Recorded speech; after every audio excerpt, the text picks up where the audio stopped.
This channel does not promote any violent, harmful, or illegal activities. All content provided by this channel is meant for an educational purpose only. Top quality और consistent performance के लिए सिर्फ silver pump नाम याद रखना।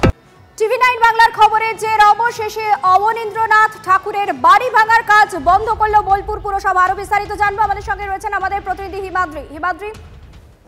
দেখো, অবশেষে অবনীন্দ্রনাথ ঠাকুরের যে বাড়ি ভাঙার কাজ শুরু হয়েছিল সেটা বোলপুর পৌরসভার পক্ষ থেকে বন্ধ করা হলো। গতকাল আমরা টিভি9 বাংলায় এই খবর সম্প্রচার করেছিলাম, তারপরেই কিন্তু নড়ে চড়ে বসে বোলপুর পৌরসভা। বোলপুর পৌরসভার পক্ষ থেকে যেখানে বাড়ি ভাঙার কাজ হচ্ছিল তার যা মেন গেট সেখানে তালা মেরে দেওয়া হয় এবং তাদেরকে জানিয়ে দেওয়া হয় যে এখানে এই যে ঐতিহ্যবাহী অবনীন্দ্রনাথ ঠাকুরের যে বাড়ি তার ভাঙা যাবে না কোনোভাবেই। শুধু এই বাড়ি নয়, এই ধরনের যেই সমস্ত বাড়িগুলি রয়েছে সেই বাড়িগুলির ওপরেও কিন্তু নজরদারি রাখবে পৌরসভা, যাতে এই ধরনের কাজ পরবর্তী ক্ষেত্রে আর না হয়। আর স্বাভাবিকভাবেই এতে বোলপুরের মানুষ যেমন খুশি হয়েছে এবং সেখানকার শান্তিনিকেতনের মানুষজন, তারা আশ্রমিক রয়েছেন বা শান্তিনিকেতনের কর্মী রয়েছেন, তারা সকলেই খুশি। এবং টিভি9 বাংলায় এই খবর সম্প্রচার হওয়ার পরেই কিন্তু নড়ে চড়ে বসে বোলপুর পৌরসভা। ধন্যবাদ হিমাদ্রি।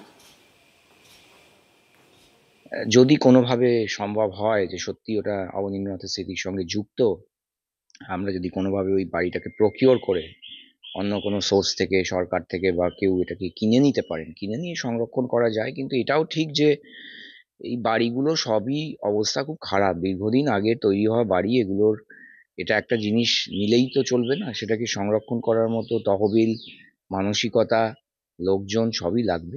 কিন্তু এটা আমি এখনো বলবো যে এটা হাত বদল হয়েছে, বাড়িটা ভাঙা হচ্ছে। শান্তিনিকেতনের পুরনো ধাঁচের একটা বাড়ি, সেটা ভেঙে ফেলছে, দেখলে খুবই খারাপ লাগে।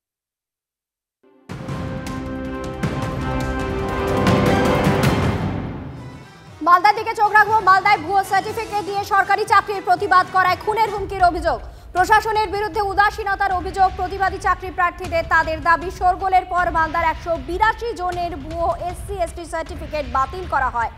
দেখা যায় তারপরও সরকারি চাকরিতে বহাল রয়েছেন অনেকে।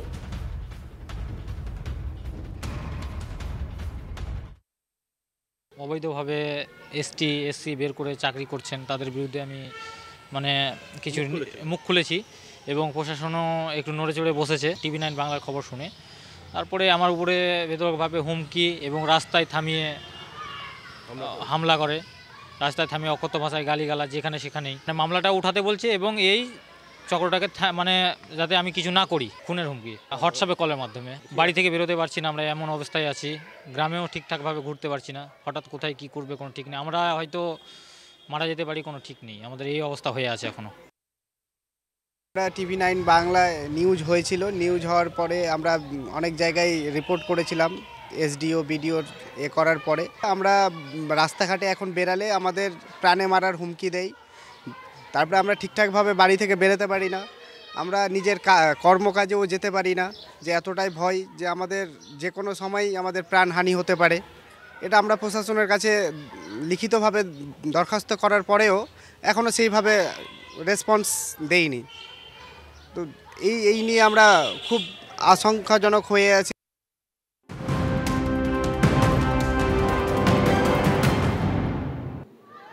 এই মুহূর্তে একটি বড় খবরের দিকে নজর রাখছি আমরা। রণক্ষেত্র নন্দীগ্রাম কলেজ, সেই ছবি আপনাদের সামনে আমরা এক্সক্লুসিভলি তুলে ধরছি।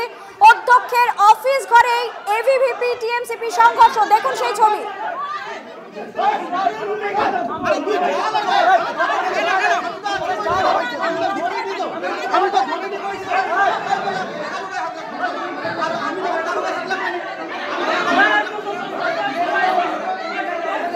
অধ্যক্ষের অফিস ঘরের ছবি আপনারা এই মুহূর্তে দেখছেন। রণক্ষেত্র নন্দীগ্রাম কলেজ, ঠিক কি ঘটেছে জানবো আমাদের প্রতিনিধি কনিষ্ক থেকে। কনিষ্ক, কি এমন ঘটলো যে অধ্যক্ষের অফিস ঘরের মধ্যে এইভাবে সংঘর্ষ শুরু হয়ে গেল?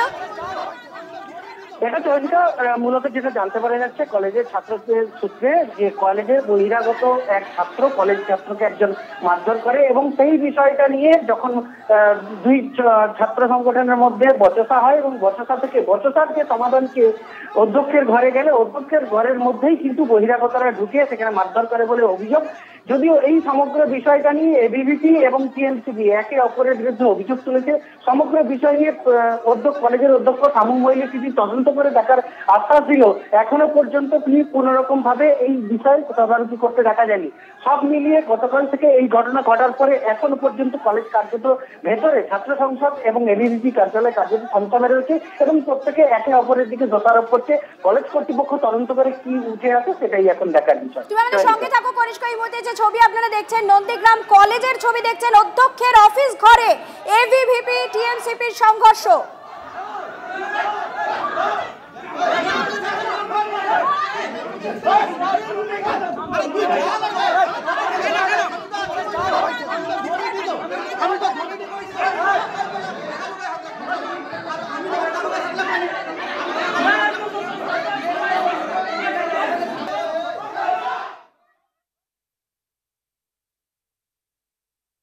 রণক্ষেত্র নন্দীগ্রাম সীতানন্দ কলেজ অধ্যক্ষের অফিস ঘরেই এবিভিপির সঙ্গে টিএমসিপির সংঘর্ষ।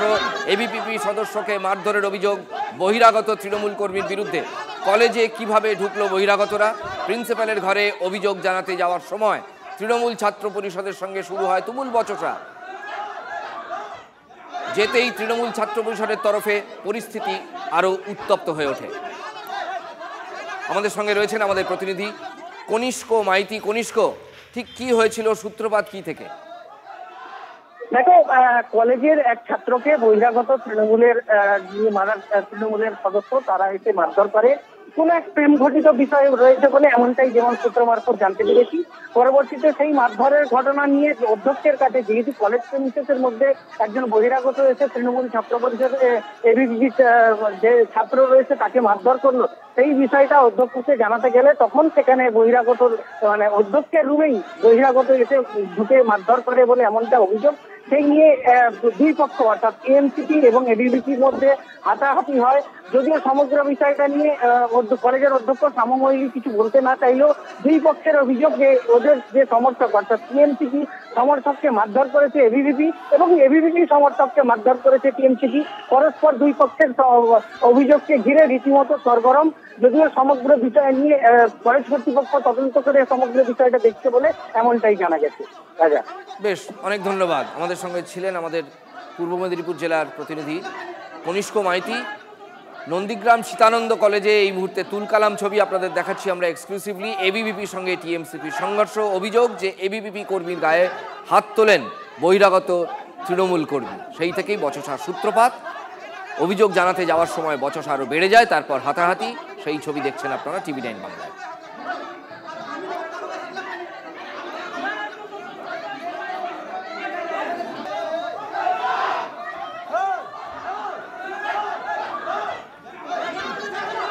এটা দেখছেন নন্দীগ্রামের সীতানন্দ কলেজে অধ্যক্ষের ঘরের সামনে, অধ্যক্ষের ঘর, এবং সেখানে রবীন্দ্রনাথের ছবি, সেই ছবির সামনেই দুপক্ষের ছাত্রদের মধ্যে তুমুল বচসা এবং হাতাহাতি।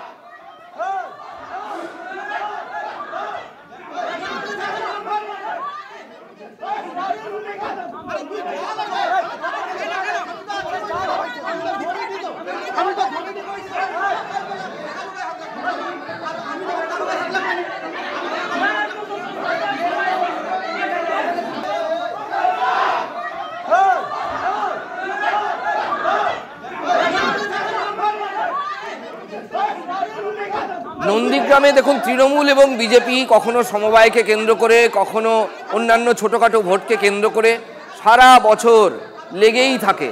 সেই বৃহত্তর রাজনীতির প্রভাব, অর্থাৎ নন্দীগ্রামের যে সাধারণ রাজনীতি, সেই সাধারণ রাজনীতির প্রভাব নন্দীগ্রাম কলেজের অন্দরেও আমরা দেখতে পাচ্ছি। সীতানন্দ কলেজ অধ্যক্ষের ঘরের ভেতরেই সেখানে মারপিট এবিভিপি এবং তৃণমূলের মধ্যে।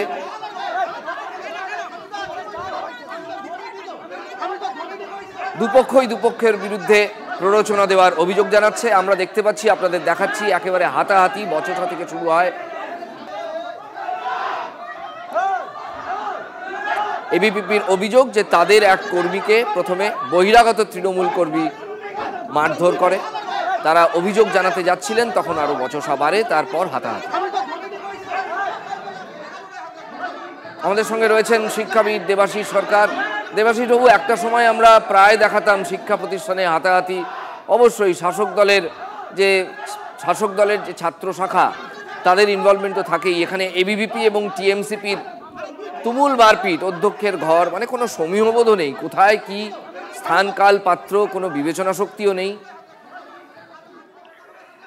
না, এটা তো আসলে তৃণমূল ছাত্র পরিষদ কি এবিভিপি কি এসএফআই বা ছাত্র পরিষদ এগুলো বিষয় না। বিষয়টা হচ্ছে যে কলেজের মধ্যে যে পরিবেশটা থাকলে পঠন পাঠন ব্যবস্থা, পরীক্ষা ব্যবস্থা সুষ্ঠুভাবে হয়, এটা তার শুধু পরিপন্থী না, এটা একটা ধ্বংসাত্মক কাজ। ফলে এই যারা এই কাজে জড়িয়ে পড়ছে বেশিরভাগ সময় দেখা যায় যে তারা কলেজের যারা নিয়মিত ছাত্রছাত্রী তারা নয়, বাইরের অংশের মানুষজনও কিন্তু এই ছাত্র বেশে তারা জড়িয়ে পড়ে। কারণ যে প্রকৃত ছাত্রছাত্রী সে কখনো তার প্রতিষ্ঠানে কখনো ধ্বংসলীলা করতে পারে না। রাজনৈতিক মতপার্থক্য থাকতে পারে, যা খুশি থাকতে পারে, কিন্তু সেটা কখনো কোনো প্রতিষ্ঠানে একটা ধ্বংসাত্মক শক্তি হিসেবে কাজ করবে। একটা প্রতিষ্ঠানকে তৈরি করতে গেলে যথেষ্ট এফোর্ট দিতে হয়, সেটাকে ধ্বংস করবে, এটা কখনো কোনো ছাত্র রাজনীতির বিষয়বস্তু হতে পারে না। এগুলো একেবারে হুলিগানিজম, এবং এই ব্যাপারে কলেজ অধ্যক্ষের কড়া পদক্ষেপ নেওয়া উচিত, প্রশাসনকে জানানো উচিত এবং শিক্ষা দপ্তরকে জানানো উচিত অ্যাপ্রোপ্রিয়েট ব্যবস্থা নেওয়ার জন্য। বেশ, আপনার প্রতিক্রিয়ার জন্য ধন্যবাদ। শিক্ষাবিদ দেবাশিস সরকারের প্রতিক্রিয়া শোনাচ্ছিলাম আপনাদের আমরা।